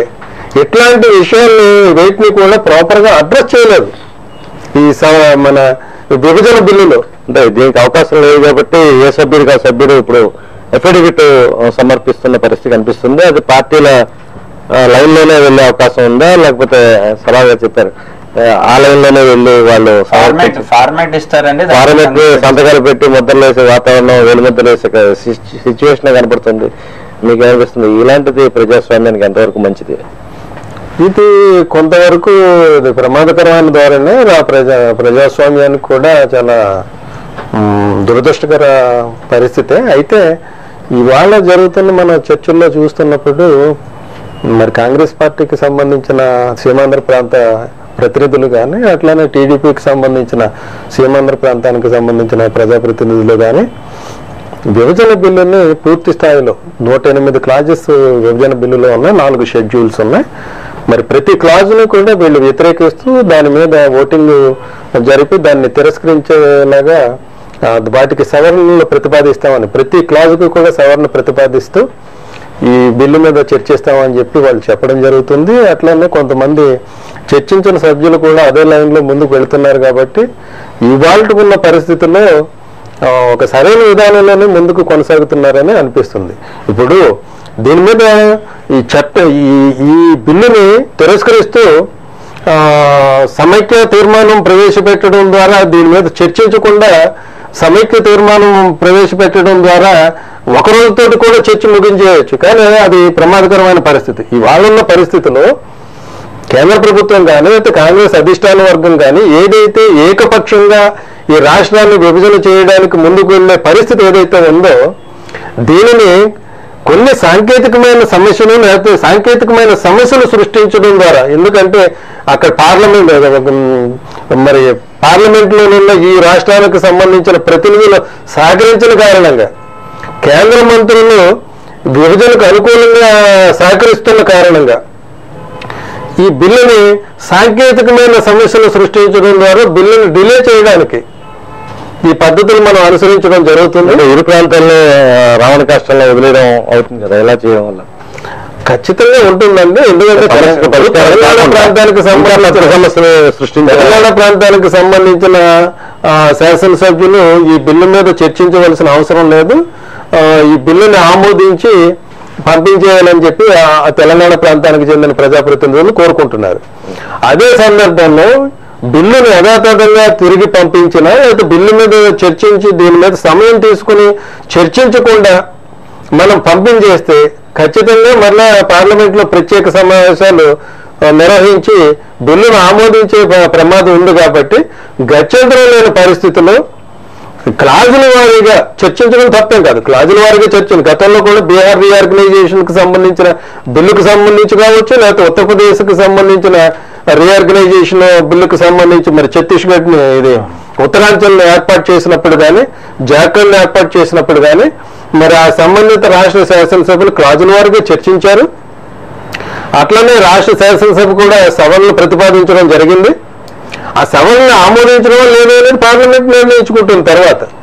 అయితే ఆ సమయాన్ని మనం సద్వినియోగం చేసుకోవడం ద్వారా కొంత సాంకేతికంగా ఈ కొంత ఆటంకం సృష్టించడం ద్వారా బిల్లుని డిలే చేయడం ద్వారా ఫిబ్రవరి వరకు తీసుకువెళితే ఫిబ్రవరి 2nd వీక్ 3rd వీక్ వరకు తీసుకెళ్ళగలిగితే అక్కడ పార్లమెంటు సమావేశాలు బడ్జెట్ సమావేశాల్లో బిల్లు ప్రవేశపెట్టడానికి వీలుండదు. కాబట్టి మా బడ్జెట్ ఒక 3 నెలలకు లేదా 6 నెలలకు ఎన్నికలు పూర్తయ్యే వరకు ఓటాన్ అకౌంట్ తీసుకోవాల్సిన రాజ్యాంగపరమైన ప్రక్రియ ఉంది. కాబట్టి అట్లాంటి సమయంలో ఈ బిల్లుని ప్రవేశపెట్టడానికి కేంద్ర ప్రభుత్వం సాహసం చేయదు. కాబట్టి ఆ విధంగా ఎన్నికలకు ముందు విభజన ప్రక్రియ నిలిచిపోయే అవకాశం ఉంది సాంకేతికమైన కారణాల పరంగా అని చెప్పి ఆ విషయం దృష్టిలో పెట్టుకుని కాంగ్రెస్ పార్టీ కానీ లేకపోతే ఈ తెలుగుదేశం పార్టీకి సంబంధించిన సీమాంధ్ర ప్రతినిధులు వ్యూహాత్మకంగా ముందడుగు వేస్తున్నారేమో అనే భావన కలుగుతుంది. అంటే ఆ సమస్య శాశ్వతంగా పరిష్కరించడం మరి ఇంకా సమస్య పెద్ద చేసినట్టు వాస్తవం అండి, అది కూడా వాస్తవం. సలార్ గారు మీకేమనిపిస్తుంది? అంటే బిల్లు పార్లమెంట్ కి వెళ్లే ఛాన్సెస్ ఎంతవరకు కనిపిస్తున్నాయి? ఒకవేళ పార్లమెంటు ప్రత్యేక సమావేశాల్లో ముందుగానే ఈ బిల్లు ఆమోదించే ఛాన్స్ ఎంతవరకు ఉంది? కాంగ్రెస్ 2 ప్రాంతాల్లో కాంగ్రెస్ పార్టీ ఓట్లు నష్టపోయే వాతావరణం ఉన్నప్పుడు ఒకవైపు బెండ్ అయ్యే అవకాశాలు కనిపించడం లేదా? ఇప్పుడు మనం వ్యూహాత్మకంగా వ్యవహరిస్తున్నాం, అది సరిపోతుందా, దానివల్ల మనం బిల్లుని ఆపగలం అనేది అంటున్నాం. తెలంగాణ శాసనసభ్యులు అందరి తరఫున ఈటెల రాజేశ్వరరావు మాట అన్నాడు, ఇది తెలంగాణ ప్రజలకు సంబంధించినంత వరకు భగవద్గీత కంటే ఖురాన్ కంటే బైబిల్ కంటే గొప్పది. 57 సంవత్సరాల మా ఆవేదనకు ఒక పరిష్కారాన్ని ఇస్తుంది. కాబట్టి మేము దీనికి గుండెలను అద్దుకొని మా హృదయాంతరాల్లో నుంచి దీన్ని ముద్దు పెట్టి ఆమోదిస్తున్నాం. అంటే వాళ్ళ ప్రజాప్రతినిధులు మనకంటే తక్కువ అవ్వచ్చు, కానీ అందరి తరఫున అతను మాట చెప్పేశాడు. సో తెలంగాణ కాంగ్రెస్ కానీ అక్కడ ఉన్న ఒకటి ఇతర పార్టీలు సిపిఐ వాళ్ళు కానీ ఆల్మోస్ట్ దాన్ని ఒక సైడ్ వాళ్ళకి సంబంధించిన స్ట్రెంత్ అంతా ఒక్క ఈటెల రాజేశ్వరరావు తోటి ప్రజెంట్ చేయించేశారు. ఇక మనం చేస్తున్న ప్రయత్నం ఆపుతుందా అంటే అక్కడ మనకి ఆగస్టు నుంచి కనబడుతున్న పరిణామాలు చూడండి. మన టెక్నికాలిటీస్ మీద ఎంతవరకు బేస్ అవుతాం? రాజ్యాంగం మీద లేదా అసెంబ్లీలో చేసుకునే తీర్మానాల మీద మనం ఆశ పెట్టుకుంటున్నాం. అంటే అడుగడుగున రాజ్యాంగం వల్ల పాల్పడుతూ వస్తున్న ఈ నేపథ్యంలో కాంగ్రెస్ పార్టీ ఎన్నికల ముందు ప్రొసీజర్ కి సంబంధించిన హద్దుల్స్ మనం ప్రజలకు చెప్తున్నాం. కానీ ఆగస్టు నుండి ఈ రోజు వరకు కూడా కేంద్ర ప్రభుత్వానికి నొప్పి కలిగించే పని ఒక్కటి కూడా ఇక్కడ రాజకీయ నాయకులు చేయలేదు. నువ్వు ఎక్కడైనా రైలు ఆపేవా? ఎక్కడైనా పెట్రోల్ సంబంధించిన ఉత్పత్తులను కట్టుకున్నావా? ఎక్కడైనా పోర్టును స్తంభింపచేసావా? ఎక్కడైనా పోస్ట్ ఆఫీస్ దగ్గర చేసావా? ఆడు మనకంటే ముందే మిలిటరీని తీసుకొచ్చి పెట్టాడు. ఇవాళకి కాకినాడ రోడ్డు మీద మిలిటరీ నడుస్తుంది, పోస్ట్ ఆఫీసులు బ్యాంకులు సంరక్షిస్తుంది. అంటే వ్యూహాత్మకంగా మన కోస్తా ప్రాంతంలో ఉన్న రాజకీయ పార్టీల కంటే కేంద్ర ప్రభుత్వానికి సంబంధించిన ఇంటెలిజెన్సీ చాలా పకడ్బందీగా వ్యవహారాన్ని నడిపిస్తుంది. ఈ బందోబస్తు ఈ నెలాఖరు వరకు కూడా పెట్టాలని నిర్ణయించుకున్నారు. ఈ తొలివారంలో ఈ బిల్లు ఎట్టి పరిస్థితుల్లో ప్రవేశపెడతాను. వాడు ఎప్పుడు వెళ్ళిపోతాడు అన్నది మీరు నేను చెప్పలేం. వాళ్ళ లక్ష్యం కంప్లీట్ చేసుకొని వెళ్తారు. లక్ష్యం కంప్లీట్ అయిన తర్వాత కూడా వచ్చే ఉపద్రవాన్ని ఫేస్ చేయడానికి కూడా బలమైన మిలిటరీని కలిగి ఉంది సెంట్రల్ గవర్నమెంట్. ఇప్పుడు మన ఆహార భద్రత బిల్లు కానీ, లోక్పాల్ బిల్లు కానీ, అదేవిధంగా ఈ క్రిమినల్స్ రాజకీయాల్లో తీసుకురావడం వచ్చే విషయంలో కానీ, సెక్షకు సంబంధించి అంతా హడావుడిగా కాంగ్రెస్ పార్టీ బిల్లు ప్రవేశపెట్టింది. బలం లేకపోయినా మైనార్టీలో ఉన్నప్పటికీ కూడా ఆమోదింపజేసుకోగలిగింది. ఈ బిల్లుకి ఎలాంటి పరిస్థితి ఉండదంటారు? వాళ్ళు అలాంటి ఉద్దేశంతోనే వచ్చారండి. ఇప్పుడు మనకు కనబడుతున్న పరిణామాలు ఈ మధ్యన కోస్తాంధ్ర ప్రాంతంలో బీజేపీ వాళ్ళు స్వతంత్రించి కాస్త వ్యతిరేకతను తెలుపుతూ శిబిరాలు పెడుతున్నారు. అది దేన్ని సూచిస్తుంది? బీజేపీ కేంద్ర నాయకత్వం వీళ్ళకి రిలాక్స్ చేసింది అనే విషయం మీకు రిలాక్స్ అవుతుంది. ఈ రిలాక్సేషన్ రేపు పార్లమెంట్ లో కూడా ఈ బిల్లుకి సంబంధించిన విషయాలు అసంపూర్తిగా ఉన్నాయి, కోస్తాంధ్రప్రదేశ్ నష్టపరిచేటట్టుగా ఉన్నాయి. ఈ రెవెన్యూ సిస్టమ్ కానీ లేదా ఎకనామిక్స్ కానీ సైంటిఫిక్గా స్టడీ చేయలేదు, దీనివల్ల కొత్త సమస్యలు వస్తాయి, మేము తెలంగాణకు అనుకూలమే కానీ ఈ విషయాలు తిరిగి మీరు మాట్లాడాలా అనే యూటర్న్ తీసుకునే అవకాశం బీజేపీకి అప్పుడు కాంగ్రెస్ ఏం చేస్తుంది? నేరాన్ని బీజేపీ మీద గెంటేస్తుంది. అటువంటి పరిణామాలు చోటు చేసుకొని ఆగాలి తప్ప దిగ్విజయ్ సింగ్ కాంగ్రెస్ పార్టీ అయితే మట్టుకు తెలంగాణ కాంగ్రెస్ నాయకుల్ని పిలవడం, టీఆర్ఎస్ వాళ్ళని పిలవడం, అన్న అయిపోయింది పని, నువ్వు వెళ్ళిపో, వాళ్ళు ఏమైనా అనుకుంటే మేము చూసుకుంటామని. బిల్లు కంటే ముందు మిలిటరీ వచ్చింది మనకి. కోస్తాంధ్ర ప్రాంతంలో బిల్లు కంటే ముందు మిలిటరీ వచ్చింది వచ్చింది. సో వాడు చాలా పకడ్బందీగా ఉన్నారు, చాలా వ్యూహాత్మకంగా ఉన్నారు. మనం ఇవాళ అసెంబ్లీలో వ్యవహరిస్తున్న వ్యూహాలు లేదా ఆర్టికల్ 3 లేదా ఆర్టికల్ 371 రక్షిస్తాయి, దాని ద్వారా రక్షణ పొందుదాం అనుకోవడం ఉద్యమాలతోటి పోల్చుకుంటే చాలా చిన్న విషయం. ఉద్యమం కేంద్ర ప్రభుత్వానికి సంబంధించిన నిర్ణయం చాలా బలమైనది. శతకోటి దరిద్రాలకు అనంతకోటి ఉపాయాలని మన పెద్దలు చెప్పారు. అధికారం కూడా వాళ్ళ చేతుల్లో, సైన్యం వాడి చేతుల్లో ఉంది, తెలంగాణ వాళ్ళకి అనుకూలంగా ఉంది. కాబట్టి ఎటువంటి ఇప్పుడు అసలు ఆ నిర్ణయం తీసుకున్న తర్వాత జరిగిన ఉద్యమాన్ని ఒక్క సెంటీమీటర్ కూడా సెంట్రల్ గవర్నమెంట్ జంకలేదు మీకు. చాలా చాలా చిత్రంగా అనిపిస్తుంది మీకు. తెలంగాణ ఉద్యమం కానీ, అస్సాం ఉద్యమం కానీ, కాశ్మీర్ ఉద్యమం కానీ, పంజాబ్ ఉద్యమం కానీ సెంట్రల్ గవర్నమెంట్ తీసుకున్న నిర్ణయాలు, ఆయుధాలు చేతిలో పట్టుకొని యుద్ధం చేసినా సరే నష్టపోతూ ఒకేసారిగా వాళ్ళందరినీ ఆయన చేసిన చరిత్ర స్వతంత్ర భారతదేశంలో మనకు చాలా స్పష్టంగా కనబడుతుంది. దాదాపు ఉద్యమం ప్రారంభమైన దగ్గర నుంచి, అంటే ఈ విభజన ప్రక్రియ మొదలైన దగ్గర నుంచి కూడా న్యాయవాద వర్గాలన్నీ కూడా కోర్టులకి విధులు బహిష్కరించే సీమాంధ్ర ప్రాంతాల్లో చాలా ఎంతో బాగా ఉద్యమాన్ని ముందుకు తీసుకెళ్తున్నారు. అయితే వీళ్ళు పాపం అంటే దీనికి ఎండ్ ఎక్కడ? వాళ్ళకి చాలా రకాల సమస్యలు ఇటు కక్షిదారులు ఎదుర్కొంటున్నారు. న్యాయవాదుల్లో కూడా చాలా అన్ని రకాల వర్గాలు ఉన్నాయి కాబట్టి వీళ్ళందరూ కూడా చాలా ఇబ్బందులు పడుతున్నారు. దీనికి ఏ విధంగా బ్రేక్ ఇవ్వాల్సిన అవసరం ఉంది? ఇప్పుడు ఆంధ్రప్రదేశ్కి సంబంధించిన ప్రజలు వాళ్ళ మనోఇక్ష, వాళ్ళు ప్రజలు ఏం కోరుకుంటున్నారో అది ఈ కేంద్ర ప్రభుత్వ నిర్ణయం తీసుకున్న రోజు నుంచి ఈ రోజు వరకు ప్రాతినిధ్యం వహించి ప్రభుత్వానికి వ్యతిరేకంగా పనుల్ని బహిష్కరించి ఉద్యమాన్ని కొనసాగిస్తుంది. సీమాంధ్ర ప్రాంతంలో ఉన్న 143 పైచిలుకులు బార్ అసోసియేషన్ ఉన్నాయి. సో అది వాళ్ళు నైతికంగా న్యాయవాది ప్రొఫెషన్, న్యాయవాది వృత్తి, న్యాయవాది సమూహం ఏదైతే ఉందో వాళ్ళు కేంద్ర ప్రభుత్వం చేస్తున్న ఈ హడావుడి రాజకీయాలకి వ్యతిరేకంగా చాలా బలంగా నిలబడ్డారు. ప్రజల తరఫున వాళ్ళ వాయిస్ని వాళ్ళు చెప్పగలిగారు. అయితే దానికి ఒక పరిమితి ఉంది కాబట్టి దురదృష్టవశాత్తు మీడియా కూడా దాన్ని బలంగా ప్రొజెక్ట్ చేయలేదు. ఓ రకంగా చెప్పాలంటే చాలా చాలా పెద్ద స్థాయిలో వాళ్ళ దగ్గర నుంచి నేను చెప్పిన విషయాలకి కంటే విలువైన విషయాలు చాలా కూడా మధ్యలో బ్రేక్ చేశారు. అవునండి, ఎక్కడ బ్రేక్ లేకుండా న్యాయవాద వర్గాలు ఒకటే రాష్ట్రం కోసం స్వతంత్ర సమరం పోరాటంలో ఏ విధంగా న్యాయవాద వర్గాలు అప్పుడు పాల్గొన్నాయి, అదేవిధంగా ఈసారి రాష్ట్ర విభజన ఆదాయాలన్నింటినీ వదులుకున్నారు. అదే సమయంలో ప్రజలు కూడా దీన్ని ఏనాడు కూడా ఇప్పటి వరకు మేము ఇంచుమించు అన్ని సభలు సమావేశాలకు హాజరయ్యాం. మేము ఎక్కడా కూడా కక్షిదారుల దగ్గర నుంచి న్యాయవాదుల మీద వ్యతిరేకత రాలేదు. అంటే వాళ్ళకు సంబంధించిన నైతిక మద్దతు కూడా ఉంది. అలానే న్యాయమూర్తులు కూడా ఒక న్యాయమైన విషయం మీద పోరాడుతున్నారనే అభిప్రాయంలో మెజారిటీ న్యాయమూర్తులు ఉన్నారు. సో అలానే కోర్టు స్టాఫ్ కూడా దీంట్లో చాలా కాలం మీకు ఉద్యమంలో పాల్గొనడం అనేది జరిగింది. కాకపోతే ఏంటంటే దురదృష్టకరమైన విషయం, వీటిని పరిగణలో తీసుకోవటం లేదు మన రాజకీయ పార్టీలు కానీ కేంద్ర ప్రభుత్వం కానీ పరిగణలో తీసుకోవటం లేదు. దీన్ని పరిగణలో తీసుకొని దీనికి ఒక గౌరవాన్ని ఆపాదించుంటే, వీళ్ళని చర్చలకు పిలుచుంటే వయా మీడియాగా ఏం పరిష్కారం అయినా వచ్చి ఉండేదేమో. అసలు దీన్ని కన్సిడరే చేయటం లేదు. దీని విషయంలో దానికి ఎటువంటి లెజిస్టిమేసీ ఇవ్వని పరిస్థితితో ఏర్పడింది. ఈ 10 ఏళ్ళ నుంచి మళ్ళీ ఉద్యమం అని చెప్పి అశోక్ బాబు పిలుపునివ్వడం జరిగింది. ఎంతవరకు ప్రజలు దీంట్లో పాల్గొనే అవకాశం ఉంది? ముఖ్యంగా మీకు మొన్న జరిగిన ఎన్నికలు చెప్తున్నాయండి, చాలా అసలు అతనికి వ్యతిరేకంగా పెట్టవలసిన అవసరం లేదు. అయినా సరే అటువంటి ప్రయత్నం జరిగినా సరే బలమైన శక్తుల నుంచి అతనే గెలిచాడు. కాబట్టి తప్పకుండా మద్దతు వస్తుంది, అతనికి మద్దతు వస్తుంది. ముఖ్యంగా ఉద్యోగ వర్గాల నుంచి బలమైన మద్దతు వస్తుంది. ఆ ఉద్యోగ వర్గాల నుంచి మరోసారి నిరసన కేంద్ర ప్రభుత్వం దృష్టికి, అసెంబ్లీ దృష్టికి, రాజకీయ పార్టీల దృష్టికి వెళ్ళటానికి అదొక మంచి నిర్ణయం అవుతుంది. ఈ నిరసనలో మాక్సిమం తెలిపామండి మనం. ఇప్పుడు మనం ఆలోచించవలసింది ఏంటంటే ఆర్టికల్ 3 మీద, ఆర్టికల్ 371D మీద కానీ, అశోక్ బాబు మీద కానీ, లేదా ముఖ్యమంత్రి మీద కానీ డిపెండ్ అవటం కాదు.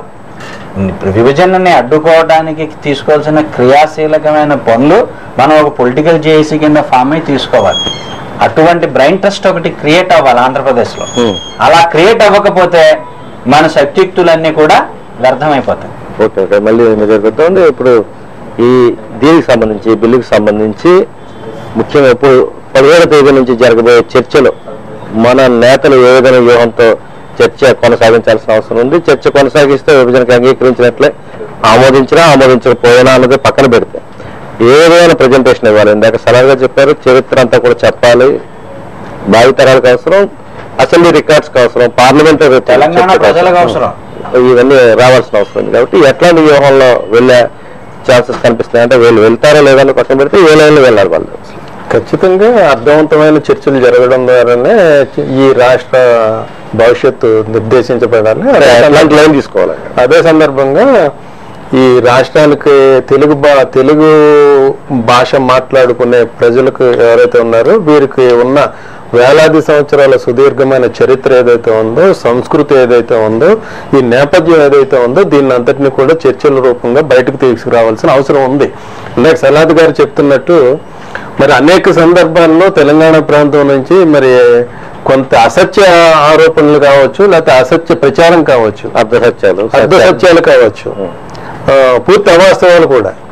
అట్లాంటి ప్రచారం జరిగిన సందర్భంలో రాజకీయ పార్టీలు కానీ, రాజకీయ ప్రతినిధులు కానీ దాన్ని ఖండించడం కానీ, కనీసం దాన్ని కౌంటర్ చేసే ప్రయత్నం కూడా చేయలేదు. దురదృష్టం ఏంటంటే ప్రభుత్వంలో ఉన్న అధికార ప్రతినిధులు కూడా దాన్ని ఖండన చేయలే. కొన్ని అవాస్తవాలు ప్రచారం చేస్తున్నప్పుడు ప్రజల్లో వైషమ్యాలు ఏర్పడే అవకాశం ఉంది. ప్రజల్లోకి అవాస్తవాలు, తప్పుడు సంకేతాలు వెళ్ళే ప్రమాదం ఉందనే విషయాన్ని గుర్తించి అవి వాస్తవం కాదు, వాస్తవాలు ఇదేని చెప్పే పరిస్థితి కూడా ప్రభుత్వ పరంగా కూడా చేయలేదు. వాళ్ళకి రాజకీయ పార్టీలకు వైషమ్యాలు పిచ్చరలమే కావాలి కదండి. అంటే రాజకీయ ప్రయోజనాలే వాళ్ళు చూసుకున్నారు తప్ప రాష్ట్రానికి సంబంధించి రాష్ట్ర సమైక్యత అంశం ఏదైతే ఉందో దీన్ని పక్కన పెట్టేయడం జరిగింది. ఆ సమయంలో అదృష్టవశాత్తు మరి శ్రీకృష్ణ కమిటీ ఈ విషయాలన్నింటినీ కూడా స్టాటిస్టిక్స్ ని బయటకు తీసేటప్పటికీ తెలంగాణ ప్రాంతానికి ఏ విధమైన అన్యాయం జరగలేదు. డెవలప్మెంట్ అంతా కూడా ఆ ప్రాంతంలోనే జరిగింది. తెలంగాణ ప్రాంతానికంటే కూడా వెనుకబడిన ప్రాంతం రాయలసీమ ప్రాంతం, ఉత్తరాంధ్ర ప్రాంతం అని చెప్పి వాస్తవాలతోటి, అంకెలతోటి, గణాంకాలతోటి శ్రీకృష్ణ కమిటీ తెలియజేయడం జరిగింది. అప్పటి నుంచి వెనుకబాటుతనం అనే విషయాన్ని పక్కన పెట్టేశారు. దీన్ని మనం తెలంగాణలో ప్రజెంట్ చేయాలి. తెలంగాణ ప్రజలు ఏ అభిప్రాయంతో ఉన్నారంటే 57 సంవత్సరాలు దోపిడీకి గురయ్యాం, అంతకుముందు నిజాం దోచుకున్నాడు, మాకు ఈ స్వాతంత్రం వలన కానీ మీతోటి కలవటం వలన కానీ నష్టపోయామే తప్ప అసలు జాతీయ ఉద్యమం జరగలేదు. నిజాం వల్ల అక్కడ జాతీయ ఉద్యమం గాంధీ ఏనాడు కూడా హైదరాబాద్ లో నడవలేదు, అలా చేయలేదు తెలంగాణలో జాతీయ ఉద్యమాన్ని. సో జాతీయ ఉద్యమం తాలూకు ఫలాలు మాకు దక్కలేదు, మీతో కలవడం వలన దోపిడీకి గురయ్యామని ఉండిపోయారు. శ్రీకృష్ణ కమిటీ మీకు గణాంకాలతో ఇచ్చింది. ఏమని ఇచ్చింది? ఉత్తరాంధ్ర మీకంటే కష్టంలో ఉంది, మీకంటే ఇబ్బందుల్లో ఉంది, వనరులు ఉన్నప్పటికీ వాళ్ళు పారిశ్రామికంగా ఏ రకంగా అభివృద్ధి చెందలేదు. విద్యలో కానీ, ఆరోగ్యంలో కానీ, మౌలిక వసతుల్లో కానీ ఇవాళకి కూడా వాళ్ళు బట్టలు శరీరం భక్తిగా వేసుకునే బట్టలు లేరు. శ్రీకాకుళం, విజయనగరం, విశాఖపట్నం అడవి ప్రాంతం మీకు చాలా తక్కువ ఆదాయంతో మనుగడ పాకల్లో బ్రతుకుతున్నది, విద్య లేదు. అలానే సేమ్ మీకు రాయలసీమకు వస్తే కేవలం ఏదో భూస్వాములు ఫ్యాక్షన్కి సంబంధించిన నాయకులు ఎదిగారు తప్ప స్థానిక ప్రజలకు సంబంధించిన వ్యక్తిత్వం కన్సల్టేట్ అవ్వలేదు. శ్రీనివాస్ గారు చెప్పండి, అంటే వీళ్ళు తీసుకోవాల్సిన లైన్ ఏంటి? శ్రీకృష్ణ కమిటీ ఇచ్చిన నివేదికని అసెంబ్లీలో పూర్తి స్థాయిలో చర్చించేందుకు మన నేతలు ఎందుకు ప్రయత్నం చేయట్లేదు? ఒకరిద్దరు కొంతమంది చేస్తున్నప్పటికీ పూర్తి స్థాయిలో అందరూ ఖచ్చితంగా ఆ ప్రయత్నం కనీసం ఇప్పుడైనా చేయవలసిన అవసరం ఉంది. ఈ వాస్తవాలు ప్రజల దృష్టికి వెళ్ళాలి. ఎందుకంటే శ్రీకృష్ణ కమిటీ నివేదిక ఏదైతే ఉందో దీన్ని అటు పార్లమెంట్లోనూ చర్చించలా, ఇటు శాసనసభలోనూ చర్చించలా, ప్రజల్లో కూడా డిబేట్ చేయాల.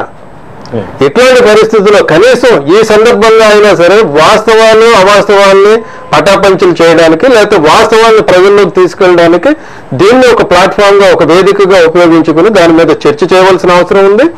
అదే సందర్భంగా 1956 నవంబర్ 1వ తేదీకి ముందు, అంటే విశాలాంధ్ర ఏర్పడడానికి ముందు తెలంగాణ పరిస్థితి ఏమిటి, ఈ రోజు తెలంగాణ పరిస్థితి ఏమిటి? అభివృద్ధి పరంగా ప్రభుత్వ పెట్టుబడులు కానీ, ప్రైవేటు పెట్టుబడులు కానీ, ఈ అభివృద్ధి ఎక్కడ జరిగింది, నిధులు ఎక్కడ ఖర్చు పెట్టారు, ఏ ప్రాంతంలో ఎన్ని నిధులు ఖర్చు పెట్టారు, ఏ ప్రాంతంలో అభివృద్ధి ఏ ప్రాతిపదికన జరిగింది, ఏ ప్రాంతం దోపిడీకి గురయ్యింది, ఏ ప్రాంతం ప్రయోజనాలు పనంగా పెట్టడం జరుగుతుంది, ఈ వాస్తవాలన్నీ కూడా ఈ చర్చ ద్వారా బయటకు రావాల్సిన అవసరం ఉంది. వస్తుందని ఆశిస్తున్నా అది ప్రజాప్రతినిధులు కనీసం బాధ్యతగా మెలిగి ఈ శ్రీకృష్ణ కమిటీ నివేదికలు కానీ ఆ రెండు ప్రాంతాలు విలీనమయ్యేటప్పటికీ ఆ రోజున్న పరిస్థితి ఏంటి, ఆంధ్ర ప్రాంతంలో పరిస్థితి ఏంటి, రాయలసీమ ప్రాంతంలో పరిస్థితి ఏంటి, తెలంగాణ ప్రాంతంలో పరిస్థితి ఏంటి, ఈ వాస్తవాలన్నింటినీ కూడా ప్రజల ముందు పెట్టవలసిన బాధ్యత ఎన్నికైన ప్రజాప్రతినిధులుగా రాజకీయ పార్టీల మీద, రాజకీయ పార్టీ సభ్యుల మీద ఉంది. కాబట్టి ఆ బాధ్యతను వాళ్ళు విస్మరించకుండా ఉండాలని మన కోరిక. అంటే 17వ తేదీ నుంచి 23 వరకే టైం ఉంది. దాదాపు 4 రోజులు ఈ చర్చా కాలాన్ని ఏ విధంగా సద్వినియోగం చేసుకోవాలి, ఇంకా యాక్షన్ చేయరని అనుకుందామండి. అప్పుడు ఏ విధంగా వ్యూహం తేలాలి? ఇది రాష్ట్ర ప్రభుత్వం నుండి ఖచ్చితంగా చర్చ కొనసాగడానికి సంబంధించి విజ్ఞాపన వెళితే మాత్రం ఖచ్చితంగా రాష్ట్రపతి ఎక్స్టెండ్ చేయడానికి అవకాశం ఉంటుంది. ఎందుకంటే ఆర్టికల్ 3లో కూడా ఇచ్చిన సమయం సరిపడిన సందర్భంలో సమయం కోరితే సమయం ఇవ్వడానికి ఉద్దేశించే వెసులుబాటు ఉంది. గతంలో కూడా సుప్రీంకోర్టు కూడా ఆ విషయాన్ని స్పష్టం చేయడం జరిగింది. కాబట్టి సమయం కోరడం, సమయం ఇవ్వడం అనేది అది రాజ్యాంగ విరుద్ధమో కాదు, అది అటు తెలంగాణ ప్రాంతానికి కానీ ఏ ప్రాంతానికి కానీ వ్యతిరేకం కూడా కాదు. ఆల్రెడీ శీతకాల విడిదికి రాష్ట్రపతి వచ్చినప్పుడు ఇరు ప్రాంతాలకు సంబంధించిన వాళ్ళు కూడా ఈ ప్రాంతం వాళ్ళు సమయం ఇంకా పెంచాలన్నారు. ఆల్రెడీ వాళ్ళు అవసరం లేదు, బిల్లు మీద చర్చించి మీకు పంపిస్తామని చెప్పారు. ఈ 2 వారాల్లో రాష్ట్రపతి దగ్గర ఉన్న ఆయన చిన్న రాష్ట్రాలు దేశానికి అభివృద్ధి అని చెప్పేసి హైదరాబాద్ వచ్చే ముందు కామెంట్ చేసి రావడం జరిగింది. దీని మీద ఏమంటారు? ఏదైనా రాష్ట్రపతి కూడా రాజ్యాంగబద్ధంగా నడుచుకోవాల్సిన పరిస్థితి ఉంది. రాజ్యాంగానికి అతీతంగా రాష్ట్రపతి కూడా వెళ్ళడానికి అవకాశం లేదు. అట్లనే ఆర్టికల్ 3 ప్రకారం కూడా విభజనకు సంబంధించి మనం అనేక సందర్భాల్లో గతంలో చర్చించుకున్నప్పుడు కూడా మనం చెప్పుకోవడం జరిగింది. విభజనకు సంబంధించిన ఒక శాస్త్రీయ ప్రాతిపదిక, ఒక బేస్ అనేది ఆర్టికల్ 3 రూపొందించలా. ఈ రోజు కూడా ఏ పద్ధతి ప్రకారం ఏ ప్రాతిపదిక మీద రాష్ట్రాల విభజన జరగాలనేది ఆర్టికల్ 3 స్పష్టం చేయడం లేదు.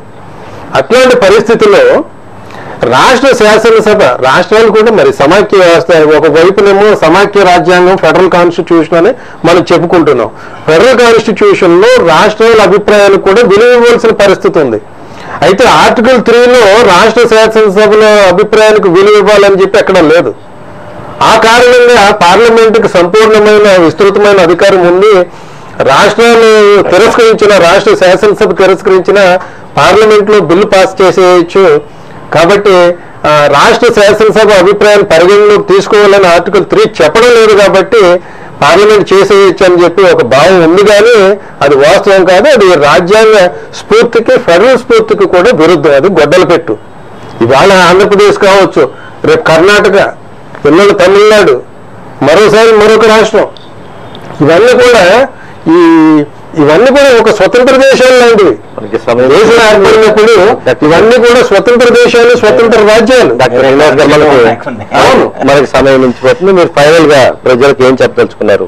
15 నుంచి 23 వరకు జరిగే పరిణామాలు కానీ తర్వాత జరిగే పరిణామాలు కానీ. ఈ రాజకీయ పార్టీలు బాధ్యతగా మెలగాలన్నా, రాజకీయ ఎన్నికైన ప్రజాప్రతినిధులు బాధ్యతగా మెలిగి ఈ ప్రాంత ప్రయోజనాల్ని పరిరక్షించాలన్నా సరే ప్రజలు ఒత్తిడి తీసుకురావాల్సిన అవసరం ఉంది. రేపు ఏదైనా ఉద్యమం చేపట్టకపోయినా ప్రజలు రాజకీయ ప్రతినిధుల్ని, ఎన్నికైన శాసనసభ్యుల్ని, పార్లమెంటు సభ్యుల్ని కూడా ప్రశ్నించవలసిన అవసరం ఉంది. ఇక్కడ మరొక విషయం మనం గమనించుకోవాల్సిన అవసరం ఉంది. మొన్న 7 పార్లమెంట్ సభ్యులు, 7 లోక్సభ సభ్యులు ఏదైతే పార్టీకి వ్యతిరేకంగా, పార్టీ నిర్ణయానికి వ్యతిరేకంగా లోక్సభలో అవిశ్వాస తీర్మానానికి నోటీస్ ఏదైతే ఇచ్చారో అప్పటి నుంచి కూడా కేంద్ర ప్రభుత్వం కూడా కొంత ఆత్మరక్షణలో పడిపోయిన పరిస్థితులు కూడా మనం చూసాం. ఆ విధమైన ఆత్మరక్షణలో పడిన కారణంగానే సమావేశాలను హరిబరిగా క్లోజ్ చేసుకుని, ఎట్లాంటి చర్చలు లేకుండా సమావేశాలను అబ్రప్ట్ గా క్లోజ్ చేసుకుని వాళ్ళు వెళ్ళిపోవడం జరిగింది. ఈ విషయాన్ని ఈ ప్రాంతానికి సంబంధించిన పార్లమెంటు సభ్యులు, ఈ ప్రాంతానికి చెందిన మంత్రులు కూడా గుర్తుంచుకుని వారు ఒక నిర్ణయానికి వచ్చి వాళ్ళు ఖచ్చితంగా ఈ రాష్ట్ర సమైక్యతకు పరీక్షిస్తామని చెప్పి ఒక ప్రమాణం చేసి వాళ్ళు ఖచ్చితంగా నిలబడితే ఈ రోజు కూడా ఆగిపోయే పరిస్థితి ఉంది. 7 లోక్సభ సభ్యులు నోటీస్ ఇస్తేనే ప్రభుత్వం ఆత్మరక్షణలో పడినప్పుడు, ఒకవైపున ప్రభుత్వం మైనారిటీలను బొటాబొట్టి మెజారిటీతో కొనసాగుతున్న సందర్భంలో ఈ అవకాశాన్ని ఉపయోగించుకుని, ఎందుకంటే రాష్ట్ర భవిష్యత్తు కంటే మించిన రాజకీయ ప్రయోజనాలు ఈ నాయకులకు ఉంటాయని నేను అనుకోవడం లేదు. రాష్ట్ర భవిష్యత్తుకు అతీతమైన రాజకీయ ప్రయోజనాలు కూడా మాకు ఉన్నాయని అనుకుంటే మాత్రం వారి రాజకీయ జీవితం పరిసమాప్తి చేయడానికి ప్రజలు సమాయత్తంగా ఉండవలసిన అవసరం ఉంది. ఫైనల్ మీరు చెప్పేదంటే ముఖ్యంగా 23వ తేదీ తర్వాత ముఖ్యమంత్రి కొత్త పార్టీ పెట్టే అవకాశాలు ఉన్నాయన్న ప్రచారం కూడా జోరుగా ఉంది. ఆయన రాజీనామా చేసి పార్టీ పెట్టుకుంటారు. కాంగ్రెస్ పార్టీకి సీమాంధ్ర ప్రాంతంలో డిపాజిట్లు దక్కే వాతావరణం కనిపించటం లేదని ఒక నమ్మకంతో కాంగ్రెస్ వాదులందరూ కూడా ఇక్కడ అసెంబ్లీని వేదికగా చేసుకుని సమైక్య శంకరావాన్ని అక్కడ పూరించి అదే వాదంతో ప్రజల్లోకి వెళ్ళాలనే ఆలోచనతో పార్టీకి ప్రిపేర్ అవుతున్నారు. దీంతో మీరు ఎంతవరకు ఎక్కిపిస్తారు? ఒకవేళ వాళ్ళ పార్టీ పెట్టి బయటకు వస్తే జనం ఎంతవరకు విశ్వసించే అవకాశాలు ఉన్నాయి? అదేవిధంగా రేపొద్దున కాంగ్రెస్ వాళ్ళు కలవరమైన గ్యారంటీ ఉంది? ఈ ఆగస్టు నుంచి అంటే సందర్భం కాబట్టి చెప్పినానండి, మొత్తం మన ఆంధ్రప్రదేశ్కి సంబంధించిన గ్రామీణ జీవితం అంతా కూడా చాలా చిన్నభిన్నమైపోయిందండి.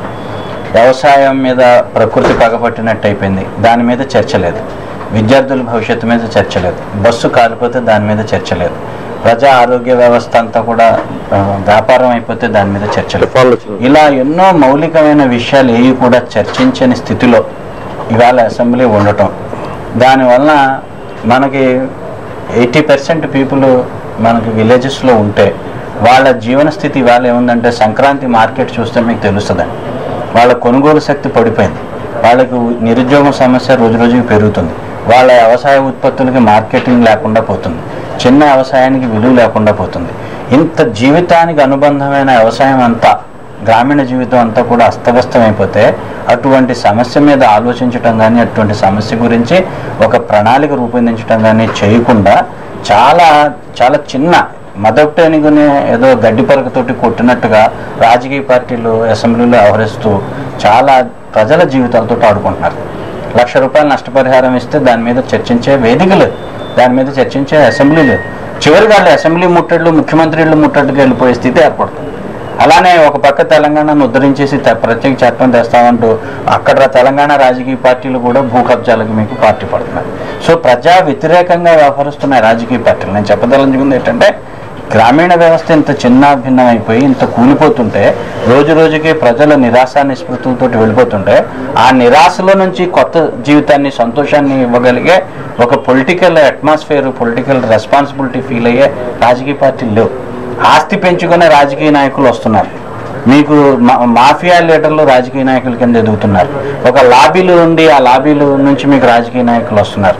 సో వీళ్ళ మీద ఆశలు పెట్టుకొని వీళ్ళ ద్వారా మనం సమైక్యాంధ్ర సాధిస్తాం, వీళ్ళ ద్వారా మనం అందరం కలిసి ఉంటాం అనుకోవటం అనేది మనం ఏంటంటే నీడని నమ్ముకుని నీడని కౌగులించుకోవడం లాంటిది అవుతుంది. ఓకే, థ్యాంక్ యూ అండి. సమయం మించిపోయినందువల్ల చివరికి ఒక మాట అండి, కనీసం ఈ విభజన ప్రక్రియ ఈ సమస్య ముగిసే వరకైనా రాజకీయ పార్టీలు వాళ్ళ రాజకీయ విభేదాలను పక్కన పెట్టి సమైక్యంగా ముందుకు పోయి కలిసికట్టుగా ఈ విభజన ప్రక్రియను రాజకీయ జేఏసీ ఫామ్ చేసేదానికి పొలిటికల్ జేఏసీ ద్వారా ఈ విభజన ప్రక్రియను ఆపడానికి ప్రయత్నం ప్రజాభిలాషకు ఒక రూపాన్ని ఇచ్చినట్టుగా అవుతుంది. Okay, thank you very much doctor all party Srinivas గారు, సయ్యద్ సలాగర్ గారు, ఇద్దరు కూడా చర్చకి వచ్చి తమ విలువైన అభిప్రాయాలను ఇక్కడ తెలియజేయడంతో పాటు రాజకీయ జేఏసీ ఏర్పడి చివరి దశలో ఉన్న అసెంబ్లీలో జరుగుతున్న విభజన బిల్లు మీద చర్చకు సంబంధించి అందరూ ఒకే మాటగా నిలబడి ఈ బిల్లుని ఓటింగ్ ద్వారా తిప్పికొట్టాలి, దాన్ని పార్లమెంట్ గా ఆ విధంగా వెళ్తే ఆమోదించబడదు అన్నది